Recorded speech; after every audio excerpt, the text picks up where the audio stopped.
man's in them is beautiful, but will hurt you if you call them or treat them as such.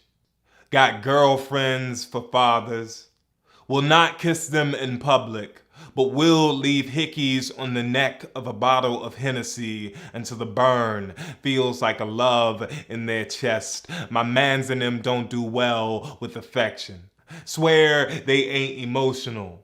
My mans and them don't know that anger is an emotion that rules them into loving with their fist. Left hooks make hay out of their toddler's chest, turns their sons into brick walls just like them, but my mans and them will die for their daughters, just won't live for their daughters' mothers. Closest thing they get to an I love you is a monthly deposit or a bouquet full of knuckles. My mans and them stay not loving these hoes, but my mans and them is hoes.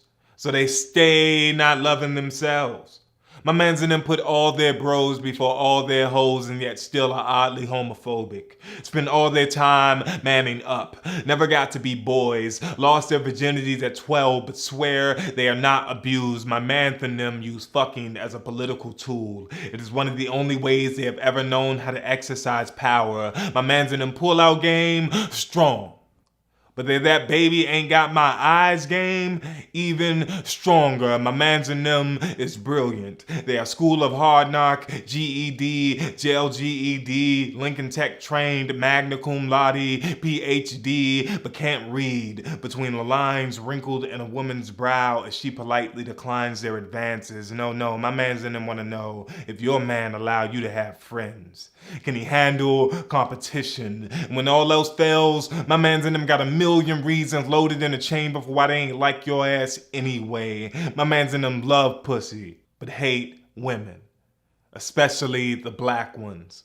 My mans and them dream of running away to where the grass is blonder, and long gone are the women who house them like organs, who mourn them and crown them and raise them from the dead. My mans and them is self-healing, lick wounds with forked tongue, can split a swisher, better than Moses can part the Red Sea, better than social services can split up their families. My mans and them head of household at age 13, same age they learned magic, how to make a dime bag disappear with the slap of a 5. Same age they learned alchemy, untucked the steel and turned it into a stranger's gold, run pockets the way white men run stock markets, live in a shoebox economy, 401k plan hidden beneath a Sealy Posturepedic. My mans and them is beautiful, but can't feel it, only smile for the mortician, only cry at funerals and every time they decide to breathe. My mans and them don't know no better.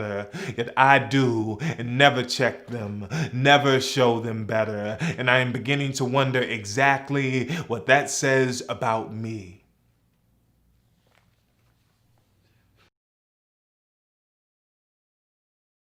Well, I wrote this poem because I was in a space where I was, I guess, transitioning into manhood.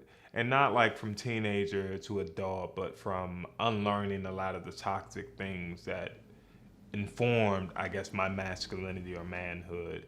And I felt that there was a need to express what informed my masculinity and how I need to take the steps to help others to question the things that shape who and how they are. Well, my favorite part of the poem would have to be the ending because it's a very simple ending, but it's just essentially saying while I hold this critique on my fellow brothers, I also have to look inwardly and question whether or not I can call myself a quote unquote good man if I'd never held those around me accountable and held them to the same standard that I claim to hold myself to.